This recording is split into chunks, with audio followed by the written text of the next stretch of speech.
Yo guys! Magandang araw, magandang gabi mga kalingap. Siyempre at muli, magbabalik na naman si Papa Shider upang magatid na naman ng kakaibang news, update, balita sa inyong lahat mga kalingap at mga kamaikris natin dyan.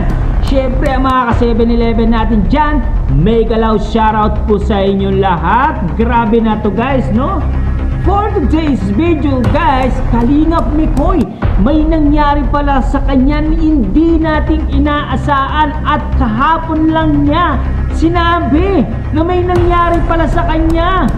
Grabe, kaya pala puro pasa-pasa po yung katawan ni Kalingap Mikoy kasi guys, may nangyaring hindi inaasahan at Krista, sobrang nag-alala po kay Kalingap Mikoy guys. Bakit naman kaya nagkakaganyan si Kalingap Mikoy? Tara guys, panoorin natin. Siyempre kung bago ka pa lamang sa ating YouTube channel, huwag kalimutan mag-like, mag-share, mag-subscribe, pahit na notification bell button para updated kayo sa mga ilalabas natin reaction video mga Kalingap. At siyempre guys, no, huwag kalimutan supportahan sila Kuya Balsas Matubang, Ate Edna Vlogs, Kalingap Rab, Kalingap Team, siyempre Kalingap Reactor, Papa Shider TV guys.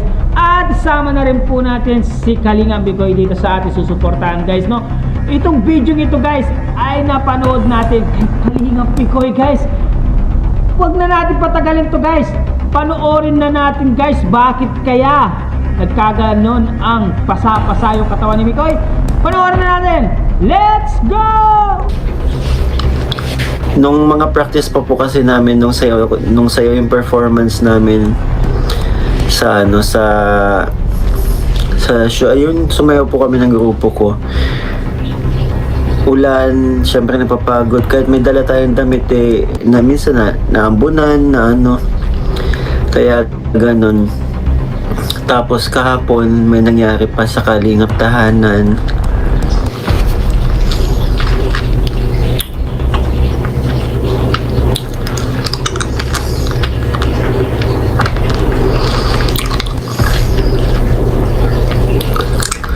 Kahapon may nangyari pa sa Kalingap Tahanan na hindi inaasahan, kaya mas lalong sumama po yung pakiramdam natin.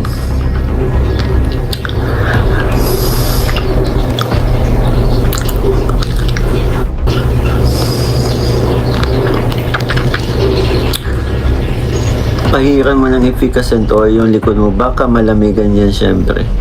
Hindi pala ako nakapaglagay ng goal.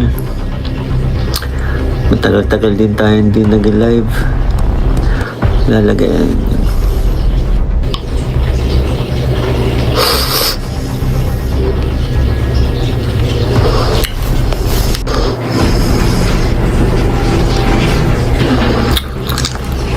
Ang yari sa Kalingap Tahanan. Actually, hindi ko po alam kung ilalagay yun sa hindi ko po alam kung isasama yun sa vlog, pero check na. Hindi pa po tayo pwedeng na mismong yung nangyari po.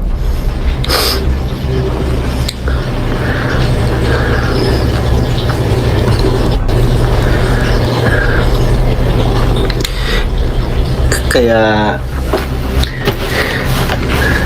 hindi ko rin alam may mga tayo.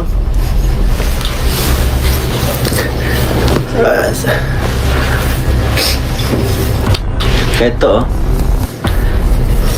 dami natin sugat.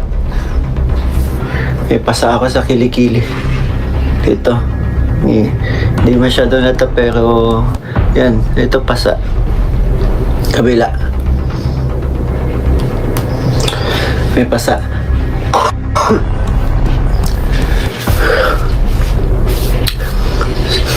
May sugat. Nataba sa camera.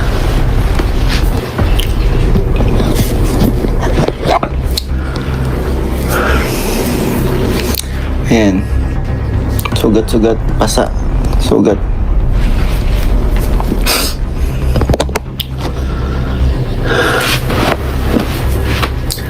Tapos masakit pa yung buong katawan ko.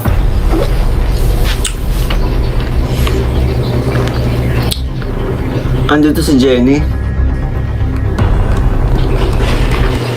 Sinong Jenny pumasok?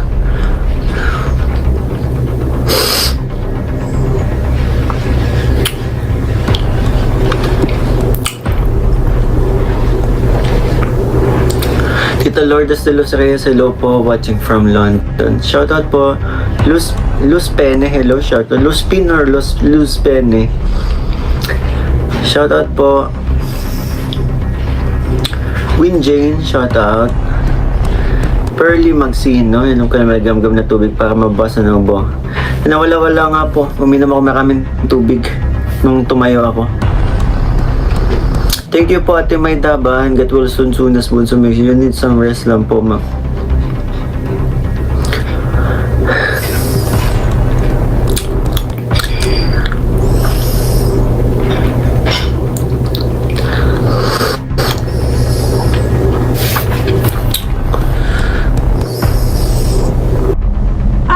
Yun na guys, nakita natin yung mga pasapasa niya dito sa bandang kilikili at dito sa kabila guys. Ano kaya ang dahilan kung bakit nagkaganyan po ang mga katawan ni Mikoy guys?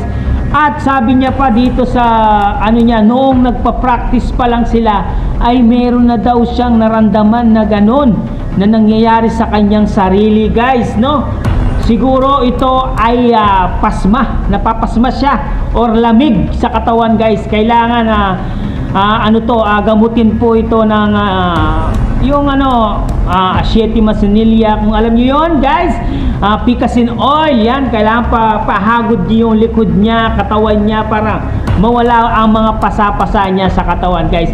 Baka napasma lang po itong si Mikoy kasi umuulan, pupawisan, umuulan guys. Kaya nagkaganyan po ang kanyang mga balat guys. Yan guys, no, hindi naman sinabi ni Mikoy dito kung ano ang dahilan ng pagkaroon po ng ganitong sitwasyon sa kanyang sarili. Wala naman po siya sinabi. Abangan po natin sa kanyang live na sasabihin niya rin po kung bakit nagkaganyan ang kanyang mga balat guys. Syempre guys, no, suportahan po natin si Kalingap Rab, no, sa kanyang bagong channel. At suportahan po natin si Krista, yung gamo-gamo sa Bukang Liwayway guys. Panoorin po natin yung mga video niya guys, napakaganda guys. Lalo na pag napanood nyo po yung buong pelikula na ginawa ni Kuya Bal Santos Matubang.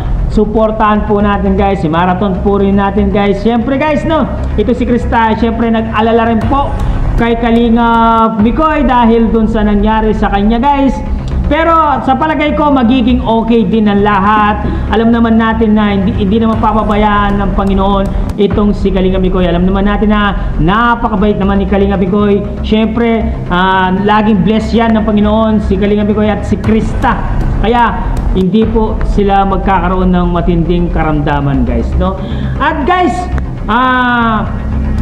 sino po kaya ang tatanggalin, no? Iano ko rin po dito, analyze ko na rin po dito kung sino po kaya ang tatanggalin ni Kalingap Rab sa Big 4 ng love team ng Kalingap. Sino po kaya ang mawawala sa Kalingap? Kasi guys, kalat na kalat ang issue ngayon na merong mawawalang isang love team sa Kalingap guys. Hindi po natin alam kung sino po yun guys. Guys, hanggang dito na lang muna ang ating reaction video for today's mga Kalingap. Siyempre, kung bago ka pa lamang sa ating YouTube channel, huwag kalimutan mag-like, mag-share, mag-subscribe.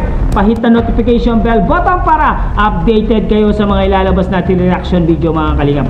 Guys, comment down below guys kung alam nyo po kung sino po ang tatanggalin sa Kalingap love team ng Kalingap guys. Hanggang dito na lang, mama, chup chup, babu.